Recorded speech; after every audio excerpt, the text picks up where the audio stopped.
Congratulations on pursuing your BCABA or BCBA certification.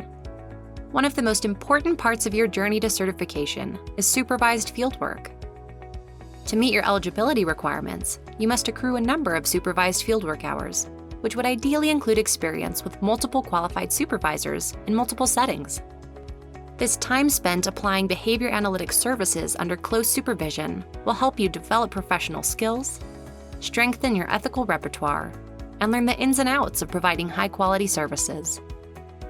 In addition to accruing fieldwork hours, you must create and maintain a supervision contract and effectively document your fieldwork hours so that the BACB can verify you have met all of the relevant requirements.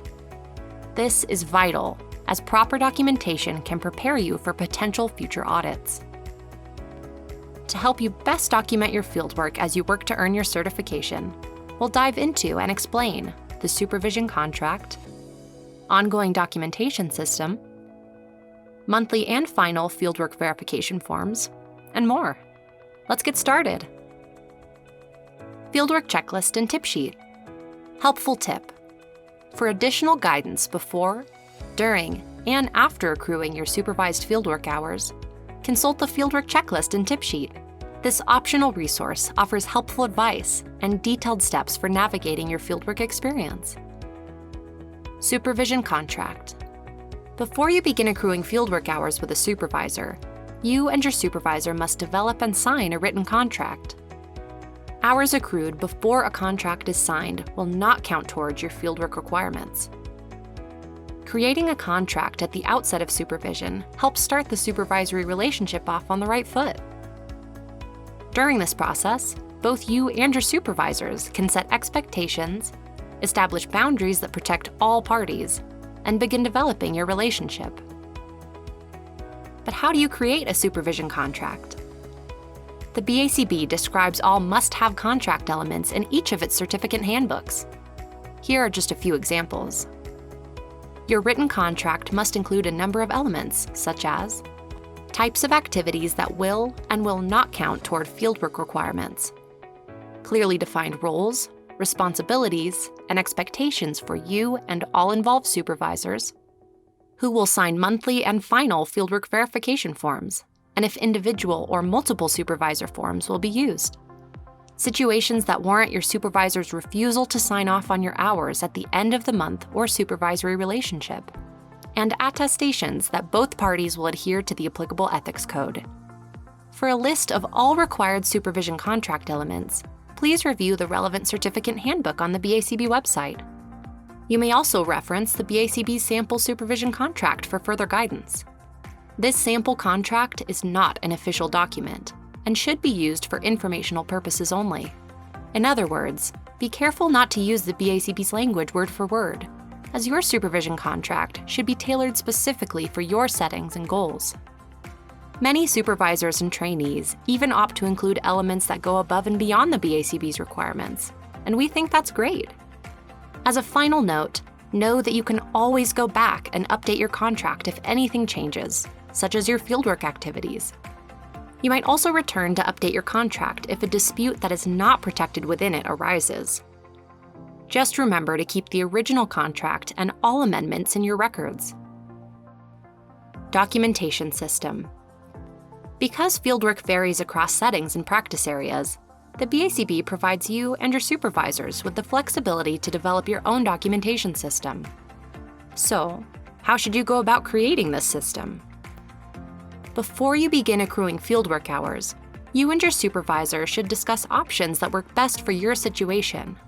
This could be a set of fillable PDF forms or a software program that manages your various activities.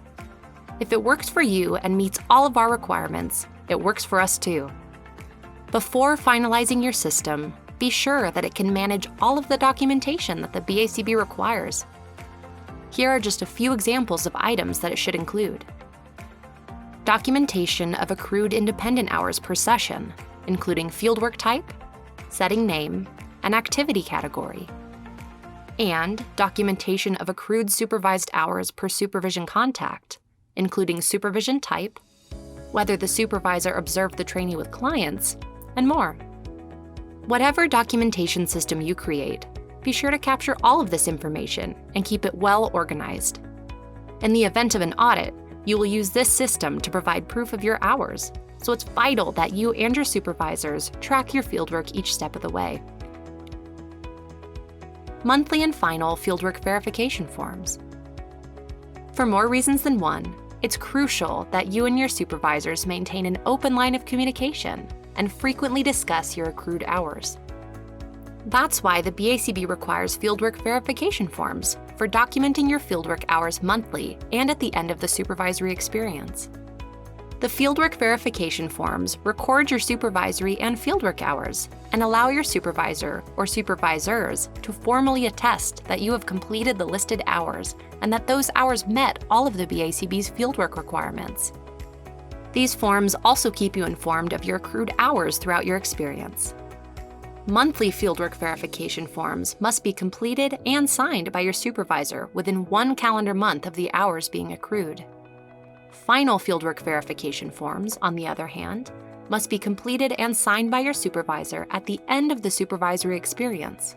This form must be submitted with your application when you apply for BCABA or BCBA certification. You can find these forms on the BACB website. Consulting Supervisor Documentation Form. Beginning January 1, 2022, first-year BCBAs who provide supervision to BCABA or BCBA trainees accruing fieldwork must meet with a qualified consulting supervisor every month to receive guidance on effective supervision practices. The first-year BCBA and the consulting supervisor should meet each month the BCBA is providing supervision, and each time, the consulting supervisor should fill out the Consulting Supervisor Documentation Form. New BCBAs or trainees receiving supervision from a first-year BCBA in or after January 2022 will be impacted by this new requirement. However, this requirement does not apply to supervisors who have been certified as BCBAs for more than 1 year, or BCBAs in their first year who are not providing supervision to trainees accruing fieldwork hours. Putting it all together. Once you've found a qualified supervisor, signed your supervision contract, and established your documentation system, it's time to start accruing your supervised fieldwork hours. What might this look like in practice? Although the details of your fieldwork may vary, your experience might look something like this.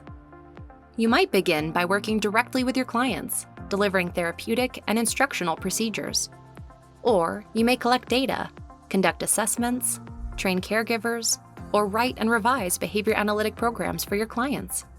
After each of these sessions, you'll document the following: date, start time, end time, fieldwork type, setting name, supervisor name, whether the hours were restricted or unrestricted. You may document these elements on a form signed by you and your supervisor, or in software designed to retain this information.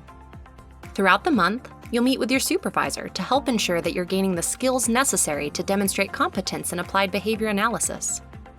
Remember that even though some of your supervision may occur in a group format, you and your supervisor must also meet individually each month. During these sessions, your supervisor may review your client's progress, provide feedback on your behavior plans, debrief after observing a session, provide training, or help you solve problems among other appropriate activities. In addition, your supervisor might review your independent hours and activities and determine which are able to count toward your fieldwork requirements. After meeting with your supervisor, you'll document the following: date, start time, end time, format, in-person or online, fieldwork type, supervision type, individual or group, summary of supervision activity, for example, feedback provided or topics discussed. By the end of the month, you'll ensure that you've documented the total number of individual and group supervision hours you accrued, the total number of supervision contacts that occurred, and the total number of supervisory observations with a client that occurred that month. After you and your supervisor confirm that all of the relevant requirements were met that month, your supervisor will sign the monthly Fieldwork Verification Form for that supervisory period. This form should be signed by the last day of the calendar month following the month in question, and both you and your supervisor should retain copies. As you progress through your fieldwork, your documentation will begin to accumulate. So, your thoughtfully organized documentation system will come in handy.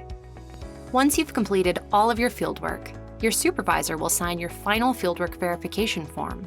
And when you're ready to apply for certification, this is the form you'll submit with your application. Please review the applicable certificate handbook for comprehensive information about fieldwork requirements.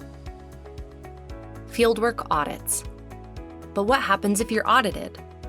If you're audited, the BACB will contact you and will potentially contact your supervisor via the email addresses listed in your BACB accounts. And remember, to avoid missed emails, be sure to keep the personal information in your BACB account up to date. Though each audit is different, the first step is usually collecting documentation. The BACB will send you an audit log to complete for a certain time span and may request that you provide additional proof from your documentation system, such as your Supervision Contract, Fieldwork Verification Forms, and Consulting Supervisor Documentation Forms if relevant. Remember, audits can take place up to 7 years after the dates in question, so it's important to retain all documentation for at least 7 years. When the BACB receives your completed audit log and all additional documentation, we will look for evidence that supports the entries in your log.